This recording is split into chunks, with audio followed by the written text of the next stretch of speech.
नाज़रीन, आज DGISPR साहब ने प्रेस कॉन्फ्रेंस की है बुनियाद महसूस के हवाले से कि किस तरह पाक फ़िज़ाइया की अफवाज ने तब एक कारनामा सर अंजाम दिया था जिससे हर पाकिस्तानी का सर फ़ख्र से बुलंद होता है। लेकिन उसमें उन्होंने सियासत के ऊपर कुछ बातें की हैं जिनमें शुरू तो ये लगा कि ये इंडिया के ख़िलाफ़ नहीं, पाकिस्तान में अपने लोगों के ख़िलाफ़ बात कर रहे हैं जो गैर कानूनी तौर पे जिनका काम नहीं होता सियासत में, वो लोग सियासत करते हैं, उनके ख़िलाफ़ बात हो रही है। लेकिन फिर पता चला कि ये इंडिया के ख़िलाफ़ ही है, कोई मिस्टेक नहीं हुई। तो उसमें जो बातें कर रहे थे सियासत के हवाले से भी और जो बुनियाद महसूस के हवाले से, वो मैं आपके सामने रखूँगा। और मोहसिन नकवी ने भी एक प्रेस कॉन्फ्रेंस की है, अपने इल्ज़ामात जो उनके ऊपर लगे थे, अफसार आलम साहब ने लगाए थे, उसके हवाले से भी अपडेट्स आपके सामने रखूँगा। तो सबसे पहले मैं आपके सामने रखता हूँ जो DGISPR साहब ने प्रेस कॉन्फ्रेंस की है, उसमें क्या पॉइंट्स मेन थे और सियासत के हवाले से वो क्या फरमा रहे थे। तो ये जो एक कारनामा दिया था पाक फ़िज़ाइया के नौजवानों ने, जब इंडिया ने पहले एक फ़ॉल्स फ्लैग ऑपरेशन करता है, अपने मुल्क में अटैक हुआ उनके मुल्क में, और फिर वो हमला कर देता है पाकिस्तान के ऊपर। वो हमला इसलिए करता है कि हम पाकिस्तान से बदला ले रहे हैं, कि पाकिस्तान के अंदर से हमारे ऊपर अटैक हुआ है। उस अटैक में काफ़ी ज़्यादा जो सियाह थे उनको मारा गया था इंडिया के अंदर, और उसमें नाम लिया था पाकिस्तान का। और मज़े की बात कि सिर्फ 10 से 15 मिनट के अंदर एक FIR दर्ज हो जाती है पाकिस्तान के ख़िलाफ़। वो काफ़ी ज़्यादा सवालात थे जो आज तक जिनके जवाब नहीं दे सका इंडिया। फिर इंडिया ड्रोन्स भेज रहा है, पाकिस्तान के अंदर अटैक्स कर रहा है मुख्तलिफ एयरपोर्ट्स के ऊपर लगातार, जो भी उनके बॉर्डर के नज़दीक थे। फिर रिएक्शन बढ़ता गया, अफवाज सब्र कर रही थी। राना सनाउल्लाह ने भी ये बयान दे दिया था उस वक्त कि हम इसके बाद कोई जवाब नहीं देंगे, जो इंडिया ने अटैक करना था कर लिया, हम कोई जवाब नहीं देने वाले। लेकिन फिर बाद में इंडिया बढ़ता गया, वो अटैक कर देता है नूर खान एयर बेस के ऊपर। जब नूर खान एयर बेस के ऊपर अटैक होता है तो तब पाक फ़िज़ाइया एक सख्त तरीन जवाब देती है और इंडिया के जहाज़ भी गिराती है। पहले उन जहाज़ों की तादाद 5 थी, फिर 6 हुई, आज 8 तक पहुंच गई, जो डोनाल्ड ट्रंप बार बार कहता रहता था।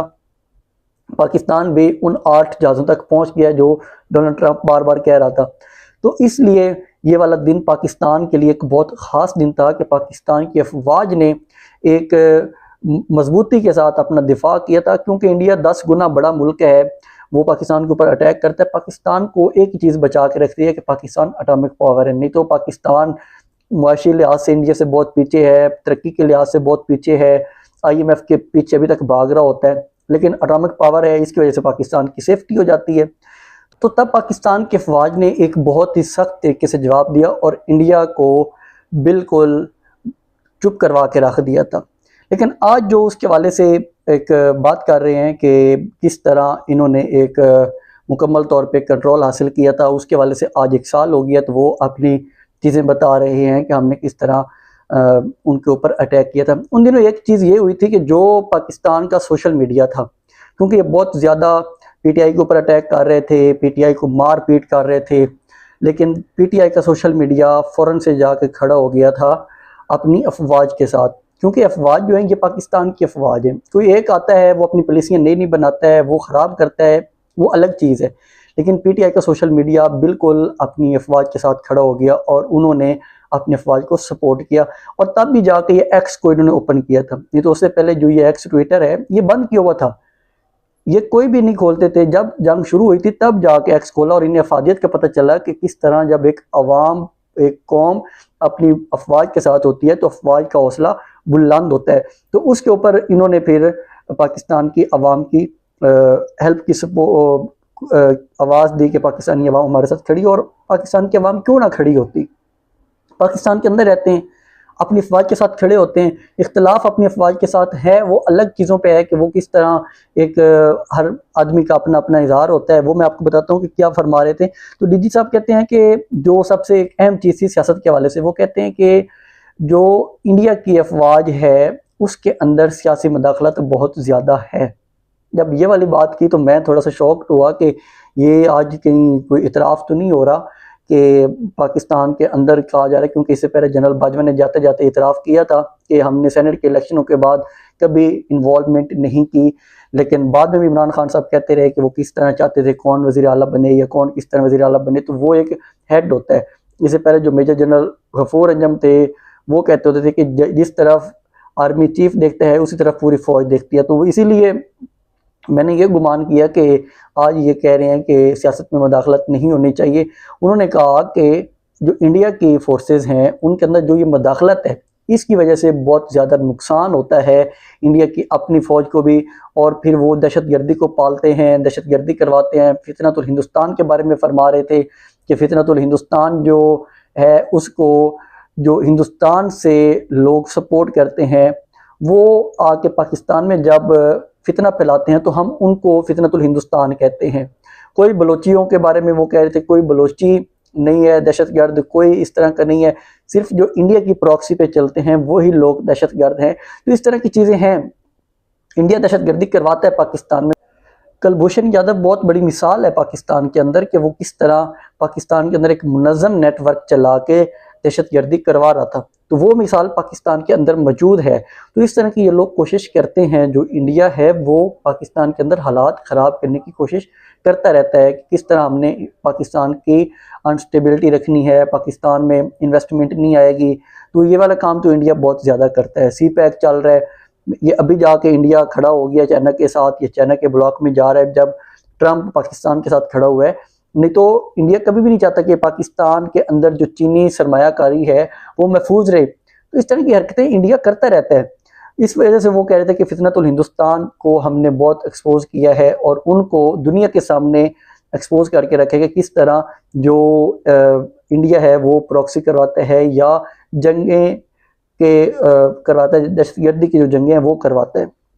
उसके अलावा उन्होंने कहा कि जो हमारे पास हथियार पड़े हैं हमने तब सिर्फ थोड़े से इस्तेमाल किए थे, अभी हम 14 अगस्त पे एक बहुत बड़ी परेड करेंगे और उस परेड के ऊपर हम एक अच्छा सा जवाब देंगे और दिखाएंगे कि हमारे पास कितना ज़्यादा असला मौजूद है, हथियार मौजूद हैं, हमारे पास बहुत आला किस्म की टेक्नोलॉजी है। तो वो इस वाले से कह रहे थे कि हम 14 अगस्त की परेड भी करेंगे और उसमें दिखाएंगे दुनिया को कि हम इंडिया से पीछे नहीं है। अगर इंडिया हमारी तरफ मैली आंख से देखेगा तो हम उसकी आंख निकाल देंगे। अच्छा, यहाँ पे एक और चीज़ है कि जब एक डीजी ISPR साहब जो हैं ये एक जगह पे गए थे एक इवेंट में, उन्होंने कहा था कि अगर इंडिया हमारा पानी बंद करेगा तो हम उनकी सांस बंद कर देंगे। पानी के ऊपर उन्होंने कोई इस तरह की कोई बात नहीं की, क्योंकि ये जंग शुरू हुई थी पानी के हवाले से।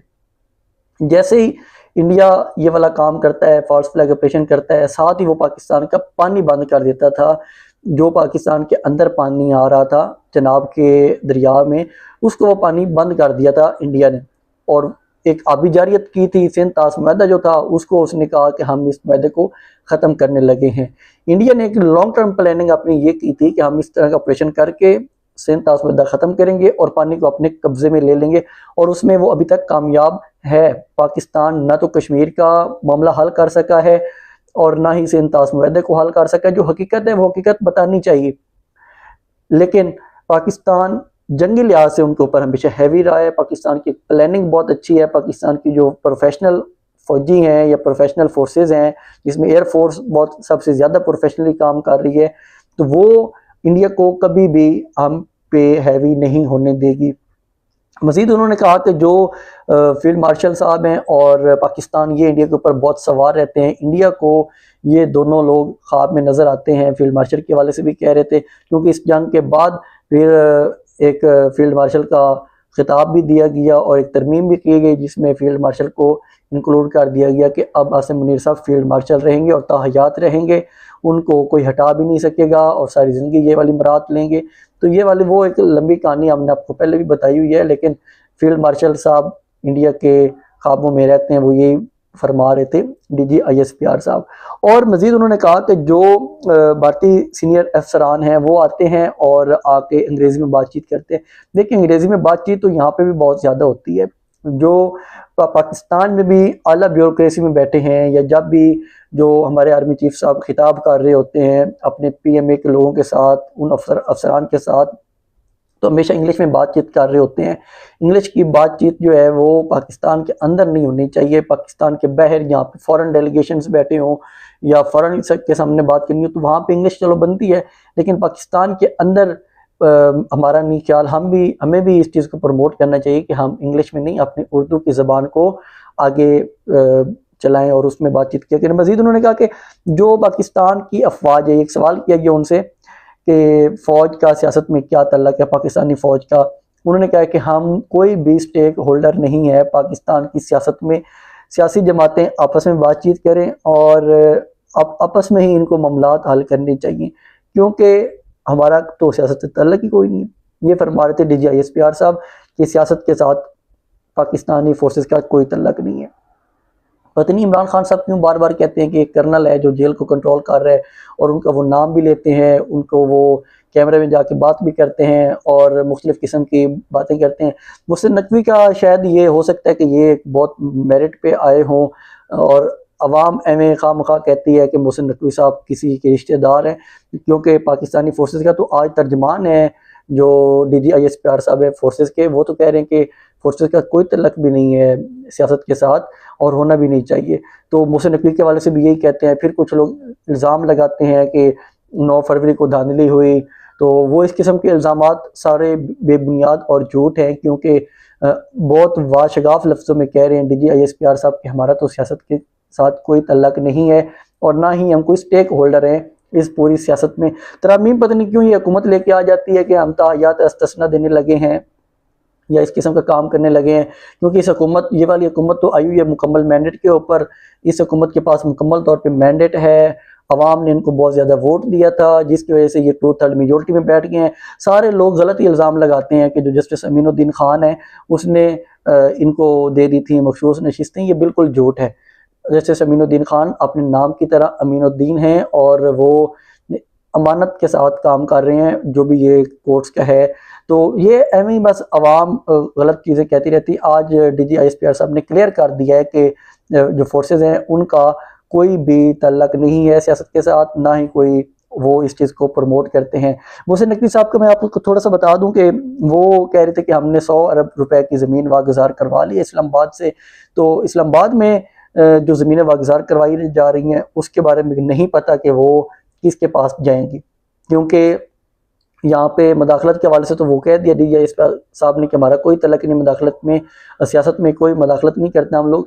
लेकिन मुहसिन नकवी साहब पता नहीं PMLN क्यों इनसे डरती रहती है या पीपल्स पार्टी क्यों इनसे डरती रहती है, और जिस तरह वो कह रहे होते हैं वो अपनी मर्जी से काम कर रहे होते हैं। तो आज भी वो प्रेस कॉन्फ्रेंस करके कह रहे थे कि हमने 100 अरब रुपए की ज़मीन वागुज़ार करवाई है, और मज़ीद भी जिसने कब्ज़ा किया हुआ है इस ज़मीन के ऊपर, जो सरकारी ज़मीन है, उसको हम वागुज़ार करवाएंगे।